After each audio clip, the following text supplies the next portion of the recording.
సర్కు పట్టుకెళ్ళి 15 రోజులు అయింది, కనిపించడం మానేశావు. వీకెండ్లని నైట్ పార్టీలని ఎంజాయ్ చేస్తున్నావా? అదేం లేదన్నా. మరి అది డబ్బులేవి?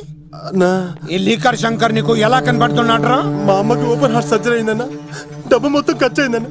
2 రోజులు టైం అన్నా. బాబ్జీ, మనం చేసే వ్యాపారం ఆరోగ్యం పాడు చేసేదే కానీ బాగు చేసేది కాదరా. 2 రోజులు టైం ఇవ్వన్నా, డబ్బు మొత్తం కట్టేస్తాను ప్లీజ్ అన్నా. వీటిని తీసుకెళ్లి హాస్పిటల్ దగ్గర జాగ్రత్తగా దించే. తీసుకోబర్రా. థ్యాంక్స్ అన్నా. రే, వాడిని తీసుకెళ్లి వాడి పిల్లని తీసుకొచ్చి ఇక్కడ పెట్టో. అప్పుడు వాడికి డబ్బులు ఇవ్వాలన్న సంగతి బాగా గుర్తుంటుంది. బాబ్జీ 2 రోజులు కాదు, 2 నెలలైనా టైం తీసుకో. అన్నా జనాలకేమో మన కంపెనీ చీప్ లిక్కర్ తాపుతావు, నువ్వు మాత్రం ఫారెన్ సరుకు తాగుతున్నావేమన్నా? అది వ్యాపారం, ఇది ఆరోగ్యం. ఏంటి లాయర్, మన కేసులో ఎంతవరకు వచ్చాయి? అన్నా నీకు విషయం చెప్పాలన్నా. అంటే ఈ ఆగస్టు 15న చల్లపల్లి జైలు లేరు అన్నేమన్నా జెండేరానా?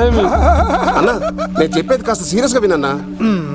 సరిపోతుందా? ప్రభుత్వం ఆ రోజు రాష్ట్ర వ్యాప్తంగా 162 మంది ఖైదీలను విడుదల చేస్తుంది.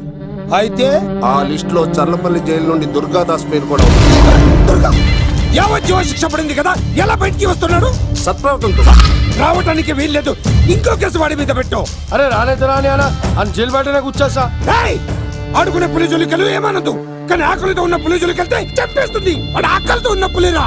అలాంటి ఆకలితో ఉన్న పులికి జింకను బోన్లో పెట్టి ఎరవేస్తే అవునన్నా, ఈ ప్రపంచంలో పగన ఆపేది ఒక్క ప్రేమే. ప్రేమ? నీ మీద వాడుకున్న పగ చల్లారాలంటే వాడి మనసులో ఉన్న ప్రేమను పట్టుకో, అప్పుడే నీ ప్రాణాలు పోకుండా ఉంటాయి. ప్రేమ?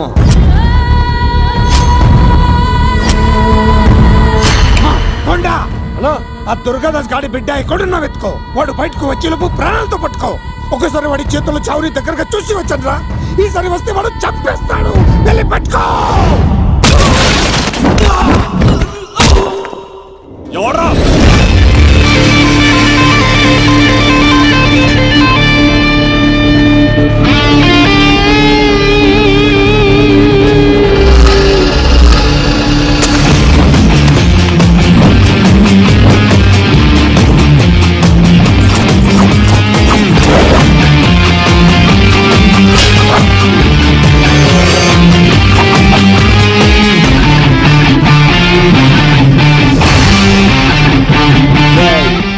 పాండవరా ఇక్కడ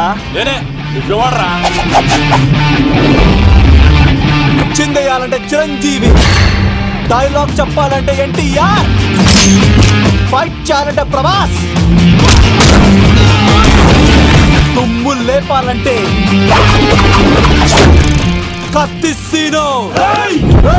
ఒరే దూరదర్శన్, విత్ వెపన్స్ తో వచ్చా, ఓడేసుకున్నా రండ్రా. అబ్బో ఇది కొంచెం తేడా గానీ మనం ఇక్కడ ఉంటే ఏం చెప్ప.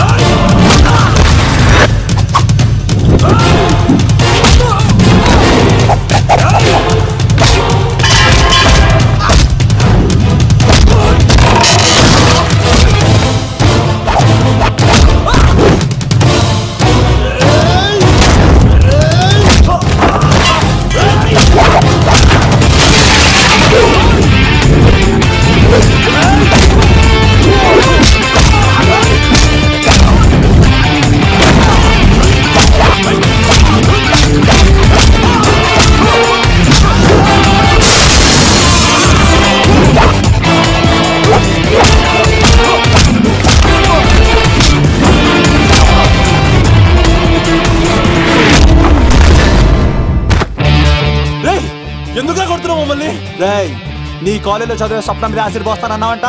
స్వప్నం అనిపించిందా? మీరు ఇలా అమ్మాయిల మీద యాసిడ్లు పోస్తూ కత్తులతో నరికేస్తూ గొంతులు కోసేస్తా ఉంటే అమ్మాయిలందరూ ఎలా రోడ్ల మీదకి వచ్చేది?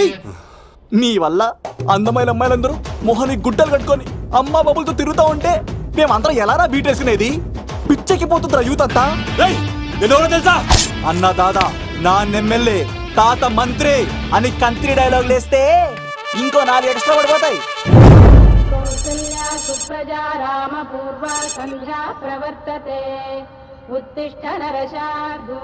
స్వామి, నాకు డబ్బు, చీరలు, నగలు, మేడలు, మిద్దెలు ఇవేమీ వద్దు స్వామి. నాకు మా ఆయనకి మధ్యలో మా తమ్ముడు పొగ పెట్టేస్తున్నాడు.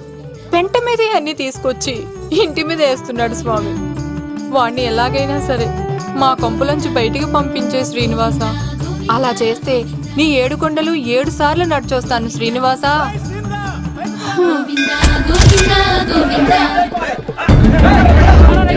ఏమైంది అన్నయ్య గారు? బాగుందమ్మా, నువ్వు అన్నయ్య అని పిలుస్తున్నావు, నీ తమ్ముడు నన్ను మామయ్య అని పిలుస్తున్నాడు. ఏ వరుస కన్ఫర్మ్ చేసుకోమంటావమ్మా? క్షమించండి అన్నయ్య గారు. క్షమించడాలు మన్నించడాలు లేవమ్మా, బయటకు రమ్మన్నా విధవని. మీరేమనుకోకండి. పిలిచారా ప్రెసిడెంట్ గారు? ఏంటి కాలనీ అంతా మా కొమ్మ మీదకి వచ్చారు? చందాల కోసమా? ఏమే ఓ 10 రూపాయలు పడే. ఏమండి శిలాపాలకం మీద నా పేరు కూడా చెక్కించండి. గ్యాప్ ఉంటే మా బామ్మర్ది పేరు కూడా చెక్కించండి. మేము వచ్చింది చందాలకు కాదురా, నీ బామ్మర్దిని చంపడానికి. ఏం చేశాడండి మావాడు? మా అమ్మాయికి లవ్ లెటర్ ఇచ్చాడు. పోన్లేండి, అమాయకుడు ఈ లోకంలో ఎలా బతుకుతాడు అనుకునేవాడిని. వాడు పెద్ద మనిషి అయ్యాడు ప్రెసిడెంట్ గారు. వాడు అమ్మాయికుడు ఏంట్రా? ఎవడైనా లవ్ లెటర్ అమ్మాయికి రాస్తాడు, వాడు నాకు రాశాడు. మీకు రాశాడా? లేటుగా కన్నా అందమైన కూతుని కన్నావు, ఈ లెటర్ మీ అమ్మాయికి మామయ్య అని నాకు ఇచ్చాడు. మా వాడు తేడా అండి. ముందాన్ని పిలవరా బయటికి. అది కదా అన్నయ్య గారు. ఉండే నా వరుసే కన్ఫర్మ్ చేసుకోండి. ఆ అమ్మాయి అదృష్టవంతురాలు. వీధిలోనే మంచి సంబంధం దొరికింది. వచ్చే నెల కళ్యాణమస్తు కార్యక్రమంలో కొండ మీద పెళ్లి చేద్దాం. నువ్వు బావవా బ్రోకర్వా? అరే నీ బామ్మర్ది ముఖానికి ఒక లెటర్. నా బామ్మర్దిని అంత మాట అంటారా? నా పెళ్ళనన్నా పర్లేదు కానీ నా చేతులు తెచ్చు.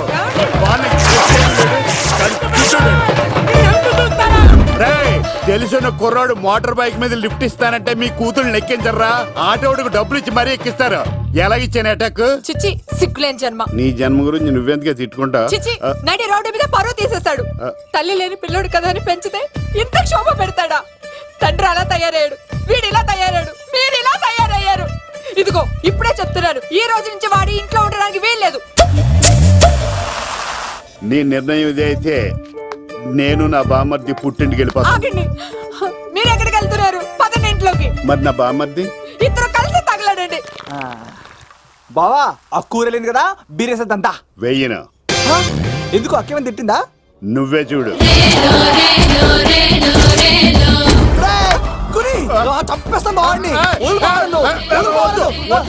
నువ్వు జైలుకి వెళ్తే బతకలేను. ఫోన్లే మర్యాద కూడా లెటర్ అడిగిస్తే ఆడు కూతురికి ఇవ్వకుండా ఇంటి మీదకి వస్తాడా?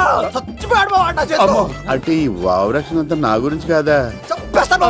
వద్దు వద్దు, ఆడికన్నా ముందు నన్ను చంపరా. బావా వాడు ఏమన్నాడు తెలుసా? అయినా నేను బాధపడలేదు.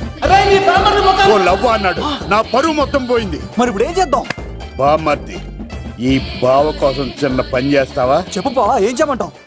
వాడి కూతురి కంటే అందగత్తెని నువ్వు ప్రేమించి పెళ్లి చేసుకుని తీసుకురావాలి. ఎక్కడైతే నా పరువు పోయిందో, ఏ కాలనీ వాళ్ళ దగ్గర నన్ను నా బామ్మర్దిని చీకొట్టాడో, అదే కాలనీలో ఆ ప్రెసిడెంట్ గారి ముందు నేను కాళ్ళు రగరేసుకుని తిరగాలి. అప్పటిదాకా నేను కాళ్ళున్న చొక్కాలు